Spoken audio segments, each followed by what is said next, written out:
Quando falamos em manejo econômico, temos que entender que existem duas partes bem importantes na nossa vida econômica.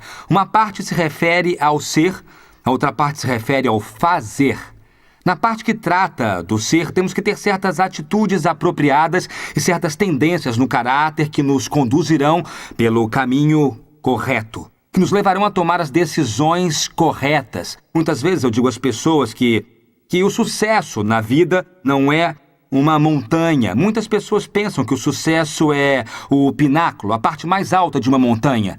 O sucesso não é uma montanha. O sucesso é um caminho. E nós não chegamos ao sucesso, mas sim caminhamos com o sucesso a cada dia. Então, o sucesso na área das finanças tem muito a ver com essa ideia. A gente necessita diariamente tomar decisões de sucesso na área econômica para que tudo saia bem. E é por isso que o ser é tão importante. Hoje eu quero compartilhar com vocês algumas coisas que têm a ver com o fazer. Não com o ser, mas com o fazer. E nós, no livro Como Chego ao Fim do Mês, mostramos aos leitores 7 ingredientes para a saúde financeira. Existem 7 ingredientes. Observem muito bem o que eu estou dizendo. Estou falando de ingredientes, não de passos. Ao falar de passos, se fala do primeiro passo para depois passar ao passo seguinte e assim por diante. Aqui se trata de ingredientes, que nem quando fazemos um bolo. Temos que contar com os ingredientes todos funcionando juntos ao mesmo tempo para que tenhamos o sucesso. Vou falar rapidamente e então vou mencionar o primeiro e vou explicar mais detalhadamente. O primeiro ingrediente para a saúde financeira é ter um plano. Ter um plano. Ingrediente número 2, estabelecer um estilo de vida razoável. Número 3, eliminar totalmente as dívidas. 4, aprender a ser magnânimos, generosos. 5, comprometer-se com seus princípios, obedecer ao Senhor, comprometer-se com a palavra. 6, preparar-se para a maturidade. E número 7, planejar a herança. Sei que falei bem rápido e que não posso continuar assim, mas não se preocupe que já vamos ver um por um. O primeiro ingrediente para a saúde financeira é o plano. Eu devo ter um plano. Provérbio 27, versículos 23 e 24 diz: seja diligente e conheça o estado das tuas ovelhas, e olhe com cuidado os seus rebanhos, porque as riquezas não duram para sempre. O que esse provérbio quer nos dizer? Seja diligente e conheça o estado das tuas ovelhas. Nessa época não havia estados econômicos, havia ovelhas, não é? Então, o que diz a palavra de Deus às pessoas de 3.000 anos atrás? Veja, deve sair ao campo e começar a contar. Você tem que saber o que acontece economicamente. Então se conta 1 ovelhinha, 2 ovelhinhas, 3 ovelhinhas, 4 ovelhinhas, 5 ovelhinhas, 1 lobo, 7 ovelhinhas, 8 ovelhinhas. É ou não é? Temos que saber com o que contamos, não é mesmo? Temos que saber qual é o passivo, qual é o ativo, ou seja, conhecer a real situação. Seja diligente em conhecer o estado das tuas ovelhas para saber qual é a tua situação econômica. Número 2, diz: olhe com cuidado os teus rebanhos. O rebanho era o investimento das pessoas na época. Então ele está dizendo: deves saber tua real situação econômica e deves observar com cuidado teus investimentos. Por quê? Porque as riquezas, o que acontece? Não duram para sempre. Nós, na América Latina, às vezes, quando falamos de investimentos, somos quase suicidas, não é? Alguém chega na igreja e diz: eu tenho um negócio que não pode falhar. O que acontece? Nos atiramos na piscina e depois andamos com a dor de cabeça.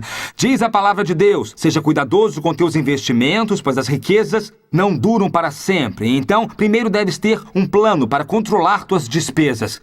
Como se faz um plano para controlar as despesas? Vou recomendar 3 ou 4 ideias bem rapidamente. Número 1. Deves marcar um encontro com o teu esposo ou esposa daqui a 30 dias. Deves marcar uma reunião com o teu esposo ou esposa para dentro de 30 dias. Se tens um esposo, com o teu esposo. Se tens uma esposa, com a tua esposa. E se não tem um cônjuge, você tem 30 dias para conseguir um. Entenderam? Hein? Ok. Número 2. Número 2. Pegue uma caixa de sapatos e coloque-a lá na cozinha da tua casa. Número 3. A partir desse momento, toda vez que comprar alguma coisa, peça a nota fiscal. Comprou alguma coisa, peça a nota. Se não te dão a nota no seu país, então simplesmente escreva num papelzinho o valor da despesa para que foi a compra. Quando chegar em casa, o que deve fazer? Colocar a nota na caixa de sapatos. Exatamente. E depois de 30 dias, o dia da tua reunião, você retira todos os recibos, mas primeiro vai pegar os teus filhos e vai enviar lá para a Patagônia, ida e volta. Sim, sim. Devemos nos desfazer dos filhos para ter paz em casa, não é? Que Deus abençoe os santos anjinhos, não é mesmo? Mas temos que nos desfazer deles. Depois vocês vão retirar as notinhas da caixa de sapatos e vão fazer algumas pilhas. Vão fazer pilhas de notinhas e classificá-las de acordo com as categorias. Por exemplo, essa notinha foi uma despesa com a casa. Isso aqui gastamos com a comida.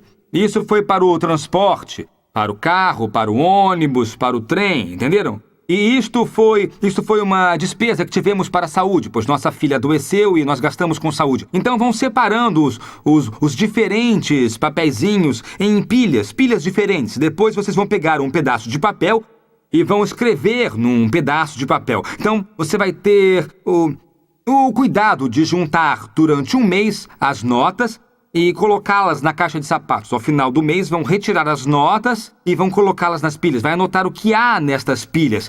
E depois, o que você fará é bem simples. Vai pegar 2 folhas de papel e numa das folhas você vai escrever entradas. Na outra folha de papel, você escreve saídas ou gastos. Em entradas, você escreve o quanto o marido traz para casa, quanto a esposa traz para casa, quanto entra de extras, algum negócio paralelo. Nós latinos, mesmo que tenhamos um negócio de tempo integral, sempre estamos fazendo alguma coisa por aí, não é? Quanto entra pelo aluguel de um apartamento, vocês estão alugando um apartamento ou alguma coisa. E também, que outras fontes de renda nós temos? Então vocês somam todas as entradas de dinheiro. Depois de somar todas as entradas de dinheiro, agora deve começar a descontar dessa quantia, a quantia que vocês devem a César. O dinheiro que você traz para casa, o salário, o César já deu uma mordida, não é mesmo? Isso não é problema. O salário da esposa também já levou uma pequena mordidinha do César no meio desse processo. Mas o dinheiro que nós conseguimos com os negócios extras, o dinheiro do aluguel, outras entradas daqui e dali, isso o César não fica sabendo o que nós conseguimos. Temos que retirar uma parte e colocá-la numa conta de poupança, porque chegará o momento em que o César virá e nos pedirá explicação sobre esse dinheiro. Então, a quantia de dinheiro que você somou vai separar a parte do César e depois que lhe deu a parte ao César, o que devemos fazer? Separar também a parte de Deus. Observe que não falei dízimo, falei a parte de Deus. Por quê? Porque ali o correto é separar não somente o dízimo, mas também as ofertas, o apoio econômico que estamos dando aos missionários. Se você está sustentando um orfanato, ou seja, todos os compromissos econômicos que você assumiu com Deus devem sair dali, no início. Então você somou todas as entradas, deu a César o que corresponde a César e logo separou também a parte de Deus e o que sobra é a sua entrada líquida disponível. É o que nós chamamos de ELD, entrada líquida disponível. Essa é a quantia de dinheiro com a qual você vai viver. Esta é a bênção de Jeová para você. Como diz a palavra de Deus, a bênção de Jeová é o que enriquece e não adiciona tristeza junto a ela. Então, essa é a bênção de Jeová para vocês. Agora você vai até a segunda folha. Na segunda folha, você vai escrever todos os gastos da sua casa. Você vai escrever na folha casa. Quanto é que estamos gastando na manutenção do edifício? Sim, você vai olhar nos papeizinhos e vai ver depois as contas de luz, de gás, telefone, TV a cabo e também, sei lá, as despesas com a sua casa, a manutenção, despesas com os serviços públicos. Você vai somar tudo isso, vai colocar na categoria de casa ou habitação. Depois vai observar quanto estão gastando em comida. Nós latinos gastamos bastante em comida. Gostamos de comer e comer bem, então você vai juntar todos os papeizinhos que juntou durante o mês e ver quanto gastou com a comida. Logo depois vem o item transporte. Quanto estamos gastando em transporte? Quanto estamos gastando com carro, se temos carro, ou então com ônibus, ou com um trem, enfim, para transportar-nos durante um mês. Depois vai observar o item seguros. Se tem algum seguro, aqueles que não são seguros de carro. E também não serve o seguro da casa, pois o seguro do carro e o seguro da casa você vai colocar no item de transporte e no item de casa. Mas se você tem um seguro de vida, por exemplo, então vai acrescentar no item seguro de vida. Depois vai verificar o quanto estão economizando. Bom, isso é bem fácil. Vamos passar então ao seguinte, hein? Estamos economizando. Então, o outro item é gastos. Gastos vários. Gastos miscelâneos. Os gastos vários são despesas que não podemos colocar em nenhuma outra categoria. Como, por exemplo, cortar o cabelo, ir ao cabeleireiro ou o jornal. Muitos gostam de ler o jornal, de comprar revistas. Enfim, é dinheiro. Dinheiro para queimar durante o mês. A área de despesas várias são buraco negro no universo. Só Deus sabe o que acontece nessa categoria, não é? Porque nós não temos a menor ideia de com que estamos gastando. E uma outra despesa que nós temos em casa, por exemplo, é a educação dos filhos. Quanto estamos gastando com a educação dos filhos? Desta maneira, você vai colocando todas as suas despesas em categorias, vai categorizando suas despesas e depois o que fazem? Fazem uma soma.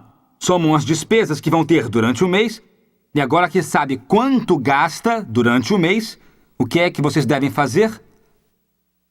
Comparar. Exatamente, tem que comparar os gastos com as entradas. Antes de fazê-lo, recomendo que chame o seu médico, que tome um comprimido, ou então um calmante. É melhor, pelas dúvidas, né?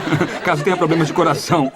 Depois de feito isso, você compara as despesas com as entradas e isso deve dar um número positivo. Mas se der um número negativo, vai ter que fazer algumas mudanças bem importantes. Se der um número positivo, então, felicidades. Você está entre a minoria, está entre os 20% da população mundial que gasta menos do que ganha. Agora, se está gastando demais, então terá que se ajustar e não se esqueça de colocar nas despesas mensais aquelas que você tem a cada 6 meses ou então a cada 3 meses. Existem certos seguros, como os do carro ou da casa, que se pagam uma vez ao ano, outros que se pagam a cada 6 meses ou a cada 3 meses. Não se esqueçam de anotar essas despesas. Mas depois de feito isto, o que você deve fazer é ter um plano de controle. O que você deve fazer é saber quanto dinheiro efetivo eu necessito para funcionar esta semana. O dinheiro efetivo, o cash. Não aquele dinheiro, mas aquilo que eu necessito para cada semana. Talvez eu necessite uma quantia de dinheiro toda semana de acordo com o plano, né? Quanto eu necessito para comer? Divido isso por 4. Então, nos dias 1, 8, 16 e 24 de cada mês, a minha família vai receber esta quantia de dinheiro que necessita para comer. E este é o dinheiro efetivo. A mesma coisa fazemos com o transporte. Fazemos o mesmo com despesas várias, fazemos o mesmo com o item lazer, não é? Dinheiro que necessitamos todas as semanas. Eu verifico o plano, divido isso por 4, entrego o dinheiro à família nos dias 1, 8, 16 e 24. Por que não digo uma vez por semana? Por que não divido o mês em 4 semanas? Porque existem meses com 5. Então, minha esposa e eu inventamos o dia de pagamento familiar. São os dias 1, 8, 16 e 24. Algumas pessoas dizem, mas Andrés, eu recebo dia 15, ou a cada 15 dias, ou eu recebo toda semana. Não te preocupe com o dia de receber. Não te preocupe quando o dinheiro entra. Deixe que o dinheiro entre, por favor. Receba o dinheiro em paz, sim. Se preocupe com quando o dinheiro sai. Aí que você tem que se preocupar. Então você vai deixar que o dinheiro entre toda semana, a cada 15 dias, uma vez por mês. Não se preocupe com isso. O que você tem que controlar é quando o dinheiro sai. O que eu estou dizendo é que você deve controlar semanalmente a saída do dinheiro. O dinheiro sai somente uma vez a cada 8 dias. Dias 1, 8, 16 e 24 de cada mês, nada mais. Então, deste modo, você pode controlar como o dinheiro está saindo. O primeiro é ter um plano. O segundo é ter metas. Ter metas, um estilo de vida razoável. Metas e limites. Você deve ter metas na tua vida econômica. Se você não tem metas na tua vida econômica, se não sabe aonde você vai na sua vida econômica, como você vai chegar? Se não sabe aonde você quer ir. Diz Hebreus 13:5, sejam vossos costumes sem avareza, contentando-vos com o que tendes, porque ele disse, não te desampararei e nem te deixarei. Então você tem que responder a seguinte pergunta: quanto é suficiente para mim? Quanto é suficiente? E quero que no dia de hoje, quando você chegue em casa, pegue um pedaço de papel e faça uma lista de quanto é suficiente para você. Quais são as metas da minha vida? Uma casa, um carro, a educação dos filhos. Quero que escreva estas metas: férias regulares, uma casa de férias, de repente, um negócio. Quero que você escreva estas metas num pedaço de papel e logo as coloque diante da presença do Senhor. Estas metas vão ser um ponto para o qual você se dirige na tua vida diária, na maneira de lidar com as finanças, para que saibas onde investir o dinheiro. E, ao mesmo tempo, vai colocar um limite para você. Vai saber onde parar no teu status social. Para quê? Para poder ter um excedente que possa investir no reino dos céus. Segundo a carta aos Coríntios 8,14, diz: a fartura de vocês deverá suprir a necessidade deles. Mas eu nunca tenho abundância, nunca tenho como suprir as necessidades dos outros. Então, número 1, ter um plano. Número 2, ter certas metas e limites. Ter e desenvolver um estilo de vida razoável em nossa vida econômica.